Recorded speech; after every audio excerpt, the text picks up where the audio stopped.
Hi guys, ఎలా ఉన్నారు? మరో ఇంట్రెస్టింగ్ వీడియోతో మళ్ళీ మీ ముందుకు వచ్చాను. ఈ వీడియో చివరి వరకు చూసి నచ్చితే ఒక లైక్ వేసుకోండి. ఓకే, ఇక వీడియో స్టార్ట్ చేద్దాం. లోనివి మూయవచ్చు కానీ లోకంలోరు మూయలేము కదా అంటున్నారు మన ట్రేడ్ పండితులు. మన పవర్ బాబు అతి కష్టం మీద నిర్మాతల బలవంతం మీద నటించిన లేటెస్ట్ మూవీ హరోం హరా రైస్ మిల్లు. ఈ హరోం హరా రైస్ మిల్లు మూవీ వస్తుందన్న విషయం కూడా తెలీదంట మన ట్రేడ్ పండితులకి. సినిమాకి బజ్ లేదు ట్రేడ్లో, బడ్జెట్ ఏమో తడిసి మోపెడైంది. ఒక్క మాటలో చెప్పాలంటే పవర్ బాబు మార్కెట్కి మూడింతలైంది. పాపం ఏఎం రత్నాల తాతయ్య కూడా నాడా దొరికిందని గుర్రాన్ని కొన్నట్లు పవర్ బాబు హీరో అనంగానే వెనక ముందు ఆలోచించకుండా దూకేశాడు. గుడగుడ ఆలోచన గుడిసెకు సేటు అన్న విషయం అర్థం కావడానికి తాతయ్యకి ఎంతో టైం పట్టలేదు. పవర్ బాబు షూటింగ్కి రాడు, రోడ్డుకి అడ్డంగా పడుకోవడం, కారు టాప్ పైకి ఎక్కి వీరంగం చేయడం, ప్రతి చిన్న విషయానికి తల ఊడిపోయేలా ఊబి ప్రసంగం చేయడం, ఇలాంటి స్టంట్లు చేస్తుంటాడు పబ్లిక్లో. అదేదో షూటింగ్ స్పాట్లో చేస్తుంటే ఈ రైస్ మిల్ మూవీ ఎప్పుడో ఓటీటీలోకి వచ్చి ఉండేది. అదే థియేటర్లో ఆడకపోయినా ఓటీటీకి వచ్చిండేది అని చెప్తున్నాను. ఈ అతుకు గతుకుల మధ్య ఉండలేక క్రిష్ అన్నయ్య రైస్ మిల్లు నుంచి పక్కకు తప్పుకున్నాడు. దాంతో గోరు చుట్టు మీద రోకటిపోటు అన్నట్టు అయిపోయింది వ్యవహారం. సినిమా ఆగిపోయినట్టే అనుకున్నారంతా. రత్నాల తాతయ్య కూడా ఆపేసేవాడే, కాకపోతే రోజుకి 2 కార్ల లెక్కన పవర్ బాబుకి తన రెమ్యునరేషన్ ముందే ఇచ్చేశాడు.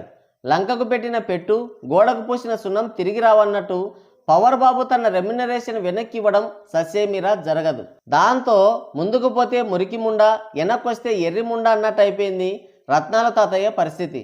చివరికి ఏదైతే అది అవుద్దిలేని ముందుకే వెళ్ళాడు. క్రిష్ బదులు జ్యోతికృష్ణ డైరెక్టర్గా ఎంట్రీ ఇచ్చాడు. ఇలా అనేక ఆటుపోట్ల తర్వాత మనకి ఓ పోటు పొడుద్దామని రిలీజ్కి రెడీ చేశాడు. ఒకేసారి ఇంత బడ్జెట్ రికవరీ అవ్వడం కష్టమని ఈ రైస్ మిల్ని 2 భాగాలుగా చేసి మొదటి భాగాన్ని మన మీదకి వదలడానికి సన్నాహాలు చేశాడు. అంటే ఆడియన్స్కి ఒకే రాడు 2 సార్లు పెడతారన్నమాట. వచ్చిన కర్మం వద్దంటే పోతుందా? తప్పదు మనకి టార్చర్. కంచిలో చేయబోయే దొంగతనానికి కాళహస్తి నుంచే వంగి నడిచినట్టు రిలీజ్ ఎప్పుడో తెలియకుండానే కొన్ని యుగాలకి ముందే ఒక టీజర్ రిలీజ్ చేశారు. రిలీజ్ టైం తెలిసేసరికి ఉన్న కాస్తో కూస్తో హైప్ కూడా పోయింది ఈ సినిమా పైన. ఈ సినిమా వస్తుందన్న సంగతి డిస్ట్రిబ్యూటర్లు కూడా తెలియదంటే నమ్ముతారా? ఇలాగే రిలీజ్ చేస్తే కలరా ఉండరా ఖర్చులకు కూడా రాదు. అందుకే సీజ్ ద థియేటర్స్ అని ఒక పబ్లిసిటీ స్టంట్ వేశాడు పవర్ అయ్య గారు.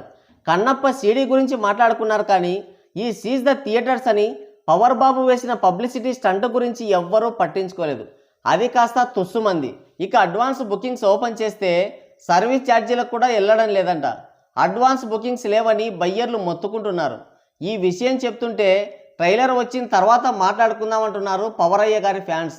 అయినా చీకితే లేనిది నాకితే వస్తుందా? రిలీజ్కి గట్టిగా వారమే ఉంది. దేవరా, పుష్ప 2 సినిమాలని ఫ్లాప్ చేస్తామని వయ్యారాలు పోతూ శపథాలు చేశారు కదా. ముందు ఈ హరోం హరా రైస్ మిల్లు సినిమాకి టికెట్లు సించండి అంటున్నారు మన ట్రేడ్ పండితులు. వీళ్ళు ఏమాత్రం పరాపరా చింపుతున్నారో లోకమంతా కోళ్ల పందాలు చూసినట్టు చూస్తుంది. అయినా నిజాలు మాట్లాడితే నిష్ఠూరంగా ఉంటుంది. ఏం చేద్దాం, నిజాలు చెప్పకుంటే మన ట్రేడ్ పండితులకి నిద్ర రాదు. అయితే నత్త బాధ నత్తది, పీత బాధ పీతది అన్నట్టు టికెట్లు అమ్ముడుపోక బయ్యర్లు దిక్కులు చూస్తుంటే డే 1 కలెక్షన్స్ పోస్టర్లో ఎంత ఫేక్ కలెక్షన్ వేస్తారో అని భయపడి చేస్తున్నారు మన ట్రేడ్ పండితులు. మొన్న సంక్రాంతికి శరణమన్నయ్య ఇచ్చిన ట్విస్ట్ నుంచి ఇంకా తేరుకోలేదు వాళ్ళు. యుగాలు సాగదీసి గేమ్ డేంజర్ మూవీని మన మీదకి వదిలాడు అన్నయ్య. శంకరమన్నయ్య సారథ్యంలో శరణమన్నయ్య నట విశ్వరూపం చూపించడంతో బాక్సాఫీస్ వద్ద పెను విధ్వంసం జరిగింది. ఆచార్య సినిమాతోనే అనేక రికార్డులు క్రియేట్ చేసిన అన్నయ్య గేమ్ డేంజర్తో ఇండస్ట్రీ రికార్డులనే లేపేశాడు. ఒకే సినిమాతో నిర్మాతల్ని బయ్యర్లని ఒకేసారి రోడ్డు మీద పడేశాడు. ఆడియన్స్ లంగోటాలు ఊడిపోయేలా లగెత్తారు. ఆ విలయ తాండవం గురించి ఎప్పుడు గుర్తు చేసుకున్నా గులాబ్ జాములు గడగడలాడిపోతాయి. ట్రైలర్ చూసి ఇండస్ట్రీ రికార్డులు లేపేస్తాడని తెగ గ్యాస్ కొట్టారు. కట్ చేస్తే ఇండస్ట్రీ డిజాస్టర్ రికార్డులు వేటాడాడు. ఇంకో 25 ఏళ్ల పాటు అన్నయ్య పైనే ఉంటాయి ఈ రికార్డులు. RRR తర్వాత అన్నయ్య భూగోళ స్టార్ అయిపోయాడని మీకు తెలుసు కదా. ఈ సినిమాతో ఖగోళ స్టార్ అయిపోవాలని డే 1 భారీ ఫేక్ పోస్టర్ దించాడు. వచ్చిన కలెక్షన్లు కాకిరేటంత అయితే పోస్టర్లో గేదె పేడంత ఫేక్ కలిపి పోస్టర్ దించారు. ఆ పోస్టర్ చూసి భూగోళం పైన ఉండే ప్రజలే కాదు, అంతరిక్షంలో ఉండే ఏలియన్స్ కూడా అదిరిపడ్డాయి. ఇప్పుడు అదే సూచనలు ఈ హరోం హరా రైస్ మిల్లుకు కూడా కనబడుతున్నాయి. సినిమా రిలీజ్ అవుతున్న విషయమే చాలామందికి తెలియదు. చూస్తుంటే గేమ్ డేంజర్ని మించిన ఫేక్డ్ పోస్టర్ దించేలా ఉన్నారు. ఎందుకంటే RRR మూవీలో అంతా నాదే అని క్రెడిట్ ఎత్తేసి భూగోళ స్టార్ అయిన శరణమన్నయ్య ఆ తర్వాత ఆ జోరుని కొనసాగించలేకపోయాడు. ఆచార్యతో భారీ డిజాస్టర్ ఇచ్చి టైటు రేసుకు వచ్చాడు. కానీ ఎన్టీఆర్ ఏమో దేవర సినిమాతో తన స్టార్ పవర్ ఏంటో చూపించాడు. దేవర మూవీతో డే 1 175 కోట్ల గ్రాస్ రికార్డ్తో ఒక రికార్డ్ పెట్టాడు. అది కూడా పూర్తి నెగిటివ్ టాక్తో. ఎన్టీఆర్ కంటే నేనే పెద్ద స్టార్ అని చెప్పడానికి డే 1 185 కోట్లు వచ్చినట్టు భారీ ఫేక్ పోస్టర్ వేసి కమెడియన్ అయిపోయాడు అన్నయ్య. ఇప్పుడు పవర్ బాబు కూడా అదే బాటలో నడుస్తాడని అంచనా వేస్తున్నారు మన ట్రేడ్ పండితులు. పుష్ప 2 సినిమాని ఫ్లాప్ చేయాలని చూశారు ఆయన ఫ్యాన్స్. అంటే ఆయనే మెయిన్ విలన్ అనుకోండి, కాకపోతే వెనుకొండి నడిపిస్తుంటాడన్నమాట. ఎంత ట్రై చేసినా పుష్ప 2 సినిమాని ఆపలేకపోయారు. అది ఏకంగా ఇండియన్ ఇండస్ట్రీ హిట్ అయింది. డే 1 300 కోట్ల గ్రాస్ రాబట్టింది. అల్లు అర్జున్ స్టార్ పవర్ చూసి చాలామందికి ప్యాన్లు తడిచాయి. ఇప్పుడు అల్లు అర్జున్ కన్నా పవర్ బాబు పెద్ద స్టార్ అనిపించుకోవాలంటే డే 1 పుష్ప 2 కలెక్షన్స్ని క్రాస్ చేయాలి. అది లాంగ్ రన్లో కూడా అవ్వదు. ఎందుకంటే ఈ హరోం హరా రైస్ మిల్లు సినిమాకి లాంగ్ రన్ అనేది అసాధ్యం. ఇప్పుడున్న హైప్ని బట్టి చూస్తే ఫస్ట్ షో అయిపోగానే థియేటర్ సిబ్బంది కూడా పారిపోతారని సమాచారం.